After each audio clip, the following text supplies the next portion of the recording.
हर हर महादेव। देवों का देव महादेव जी के चरण में प्रणाम करती हूँ, मेरा प्रणाम स्वीकार हो। माता गौरा पार्वती के चरण में प्रणाम करती हूँ, मेरा प्रणाम स्वीकार हो। गणपति ललनवा के चरण में प्रणाम करती हूँ, मेरा प्रणाम स्वीकार हो। गुरु भाई बहना, मैं एक कथा सुनाने जा रही हूँ। ये बहुत सुंदर कथा है। जो कथा शिव से जुड़ी होती है वो कथा बहुत सुंदर होती है। कथा को बीच में छोड़कर शिव गुरु का अपमान नहीं करिएगा। कथा को पूरा सुनिए। धन्यवाद। हर हर महादेव, घर घर महादेव। गुरु भाई बहना, एक ग्वालिन थी। तो ग्वालिन बुढ़िया थी, उसके 2 बेटे थे। गुरु भाई बहना, और 2 बहू भी थी। तो ग्वालिन अपना जिंदगी में कोई दान पुण्य नहीं की थी और ना ही तो कोई पूजा पाठ करती थी। बड़ी बहू के नाप के दूध दे दिया करती थी और छोटी बहू के भी, और कहती थी कि जा दूध बेचकर पैसे इकट्ठे करके लाकर मुझे देना। गुरु भाई बहना, ये जो बड़ी बहू सारा दूध लेकर गांव गांव में बेचने चली जाती थी और छोटी बहू जो थी सबसे पहले शिव का मंदिर में जाती थी। शिव का मंदिर में जाकर और शिव के मंदिर में दूध भोलेनाथ पे चढ़ाती थी और उसके बाद जाती थी गांव में बेचने के लिए। तो इसका दूध जल्दी से बिक जाता था। प्रतिदिन गुरु भाई बहना वो दूध बेचती थी और दूध बेचकर घर आ जाती थी। गुरु भाई बहना, इसका 1 पौआ दूध कम जाता था। तो सास बोलती थी कि तुम्हारा दूध कम कैसे हो जाता है। गुरु भाई बहना, छोटी वाली बहू बोलती थी, माता जी एक गरीब है, उसको मैं दूध दे देता हूँ और वो महीने लगेगा तो पैसा देगा, 1 माह से पहले पैसा नहीं देगा। गुरु भाई बहना, वो बेचारी रोज सास से डांट सुना करती थी और कभी झूठ बोलकर, और वो कहती थी कि माता जी पिछले दिन पैसा दिए थे, आपको ध्यान में नहीं है। कभी बोलती थी मुझे भूख लगा था तो मैंने कुछ दूध पी लिया। गुरु भाई बहना, झूठ बोल के भगवान को पूजा करती थी और भगवान पे दूध चढ़ाती थी। एक दिन का बात है कि बरसों बीत गया उसको दूध चढ़ाते चढ़ाते। तो पार्वती और गणपति और शंकर भगवान तीनों जंगल में बैठे हुए थे। तो गुरु भाई बहना, ये पार्वती कहते हैं अपने महादेव से कि महाराज हमको दूध पीने का मन कर रहा है। तो गणपति कहते हैं कि पिताजी हमको भी दूध पीने का मन कर रहा है। तो कहने लगे कि देखो एक दूध वाली आ रही है, वो दूध देगा और पी लेना। तो गुरु भाई बहना, पार्वती कहते हैं दूध हमें उधार लेना है, दूध का पैसा नहीं देंगे। जो बड़ी जेठानी थी वही थी। शंकर भगवान उसे आवाज दिए और वो शंकर भगवान के पास गई। शंकर भगवान बोले, बहन जी थोड़ा हमें दूध मिलेगा? बोले हाँ मिलेगा।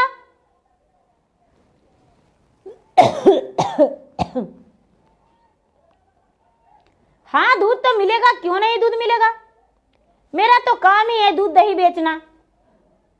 गुरु भाई बहना, जब अपना कुड़िया से निकाल के देने लगी दूध तो भगवान बोले मेरे पास पैसे नहीं है। गुरु भाई बहना गुस्से में होकर कहती है ग्वालिन, बोहनी नहीं बट्टा किया है और दूध पीने को मुंह घटाघट फंसार दिया। पहले मेरे पैसे चाहिए, उसके बाद दूध देंगे। गुरु भाई बहना अपना मटकी उठाकर वहां से चल दी। पीछे से छोटी जेठानी जो देवरानी जो थी वो मंदिर में दूध चढ़ावा चढ़ा के आती थी तो बेचारी पीछे आती थी अब वो भोलेनाथ कहने लगे कि देखो एक और आ रही है, ये दूध देगी, इसका दही और दूध पी लेना। गुरु भाई बहना दही और दूध दोनों लेकर आ रही थी पीछे से। शंकर भगवान उसे चाल की आवाज दिए। जब शंकर भगवान उसे आवाज दिए तो बोली, हाँ बाबा क्या बात है, बोलिए। तो अरे मेरा बच्चा है, मेरा पत्नी है, प्यासा है, भूखा है, तू दही और दूध इसे पिला देगी? हाँ बाबा पिला देंगे। गुरु भाई बहना वो जो छोटी बहू थी ग्वालिन का, वो भोलेनाथ का दूध और गौरा पार्वती के दूध, गणपति के दूध दे दी और मटकी का दही बोली कि ये भी पी लीजिए। कहने लगे कि ठीक है दही धर दो। एक बर्तन में दही ले लिए भोलेनाथ और जब चलने लगी दौरी उठाकर तो कहते हैं, भोलेनाथ पैसे नहीं लोगी? तो बाबा कोई बात नहीं। कहने लगे देखो पैसे नहीं देंगे, चलो बेल वृक्ष के पास। गुरु भाई बहना बेल वृक्ष के पास जब भोलेनाथ ले गए तो उसे 2 बेल तोड़ के दे दिए और बोले जाओ इस बेल को ले जाओ घर। गुरु भाई बहना उस बेल को अपना मटकी में रख ली और भगवान बोले जाओ अपना सास को दे देना, सास सबके बंटवारा कर देगी। ये तो जानती थी कि कोई मुसाफिर है, बेचारी का सारा दूध दही वहीं पे खत्म हो गया। गुरु भाई बहना बेचारी बेल लेकर आ गई और अपने सास को जिमा कर दी। सास कहने लगी कि सारा दूध दही का पैसा ये बेल है, तो हाँ। बेल को तोड़ने लगी गुरु भाई बहना तो बेल में से खाली सोना निकला। सास कहती है कि अरे बेटी ये बेल किसने दिया और कहाँ से लाई हो? कहने लगे माँ जी क्या है? तो इसमें सोना भरा है। मन ही मन ये सोचती है कि वो महादेव मुझे दर्शन दिए थे और मैं उसे पहचान नहीं पाया। हे भोलेनाथ, हे महादेव, मैं आपको पहचाना नहीं, अब आपने स्वयं मुझे दर्शन दिए महाराज। हे प्रभु। गुरु भाई बहना अब सास ने दोनों बेल चूरी तो दोनों में से खाली सोना निकला। ये बोली माता जी जो मैं दूध दिया था उधारी में वही दूध का कमाई है माता जी, और कोई बात नहीं। गुरु भाई बहना बड़ी बहू आई तो सारा कम जितना दूध बेची थी उसका तो पूरा का भी नहीं हुआ।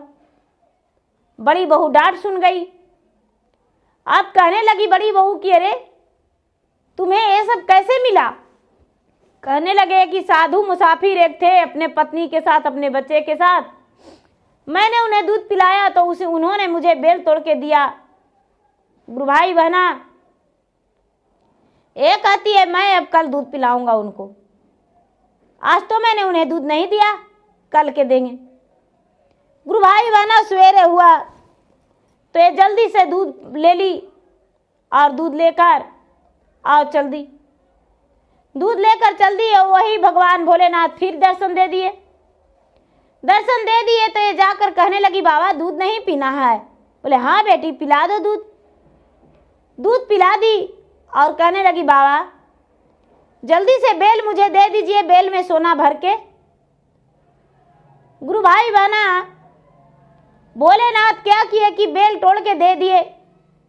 अब बेल जो था 2 बेल दिए तो कहती है कि 2 बेल और दीजिए बाबा। 2 बेल तो 2 मेरा देवरानी ले गई है और हम 2 ही ले जाएंगे, हम 4 ले जाएंगे। गुरु भाई बहना ये 4 लेने के चक्कर में तो फंस गई। बाबा 4 बेल दे दिए। अब घर आई तो गुरु भाई बहना 2 बेल अपना बिस्तर के से छुपा दी और 2 बेल सास के दी। गुरु भाई बहना बेल तो बेल निकला और बिस्तर के पास जो था तो सोचती है कि अरे इसमें सोना नहीं उसमें होगा। जब बिस्तर पर के बेल में से खाली सांप और बिच्छू निकला। पूरा घर में सांप और बिच्छू चिल्लाने लगा, पूरा घूरने लगा। अब गुरु भाई बहना ये पूरा शोर मचाने लगी, दौड़ियो दौड़ो दौड़ो बचाओ बचाओ। गुरु भाई बहना बड़ी जेठानी जिधर जिधर जाती थी उधर उधर सांप बिच्छू पूरा दौड़ने लगा, घूमने लगा। इसका सास जो थी, सास कहती है, हे महादेव, जैसा मैं था वैसा ही मेरा बहू थी, मैंने आपको नहीं माना। हे महादेव शांत हो जाइए, आज से छोटी बहू के एक बात भी नहीं सुनाएंगे। मेरी छोटी बहू जब चर्चे में जाती थी, पूजा करने जाती थी, तो मैं उसे 10 बात कहता था, लेकिन आज से आपका महिमा मैं पहचान गया। आप उसी पे सहारा करते हैं, उसी को जो आपको जपता है। हे भगवान, आज से मैं आपका शिष्य बनकर और आपका नाम जपेंगे और 3 सूत्र के पालन करेंगे। गुरु भाई बहना दोनों सास पुतों मन में स्वीकारी तो सारा सर्प उसी बेल के भीतर हो गया और ये जो जेठानी थी उसी बेल को जंगल में छोड़ आई। गुरु भाई बहना उस दिन से सास और जेठानी दोनों भगवान की पूजा करने लगी और भगवान के भक्ति करने लगी। भगवान अपना दया सब पे बरसाने लगे और सारा लोग खुश रहने लगे। तो गुरु भाई बहना भगवान को भक्ति करने में पाप नहीं होता है, पुण्य होता है। भगवान को भक्ति करने से भगवान प्रसन्न होते हैं। जैसे एक ग्वालिन पे भगवान दया किए और एक बेल के रूप में उसे धन दे दिए। बेचारी वो ग्वालिन कितनी गरीब थी, लेकिन उसका हर दुख का हरण कर लिए। उसे पुत्र भी दिए, पति भी दिए, घर का अन्न धन लक्ष्मी सब कुछ दे दिए। भगवान उसका हर खुशियाँ आगे में भर दिए। हे भगवान भोलेनाथ, जैसे आप उस ग्वालिन का हर खुशी को पूरा किए, उसी तरह सबको खुशी दीजिए और सब पे अपना दया बरसाइए। हे भोलेनाथ, कितने शिष्या हैं आपके जो आपके सामने प्रतिदिन आंचल फैलाती है और पति पुत्र के सलामती मांगती है। जिसका पति दूर हैं, अनजाने में पता नहीं कहाँ है, वो अपने पति के लिए आपसे प्रार्थना करती है। भगवान उनका कामना को सुन लीजिए। जिनका संतान नहीं उनका संतान दे दीजिए। हे प्रभु, हे भोलेनाथ, मैं आपसे बारंबार विनती करती हूँ कि जिनका संतान नहीं उनका गोद भर दीजिए महाराज। हे शिव गुरु, आप मेरे गुरु हैं, आपका शीश मुझ पर दया कर दीजिए। भोलेनाथ आपसे प्रतिदिन प्रार्थना करती है, उसके पे दया बरसाइए महाराज। गुरु भाई बहना, मेरा वीडियो अच्छा लगे तो इसे लाइक कीजिए, शेयर कीजिए, सब्सक्राइब कीजिए। और मैं इंस्टाग्राम पे भी हूँ, मैं फेसबुक पे भी हूँ। मेरा फेसबुक पे फॉलो कीजिए, लाइक कीजिए, शेयर कीजिए। धन्यवाद। हर हर महादेव, घर घर महादेव।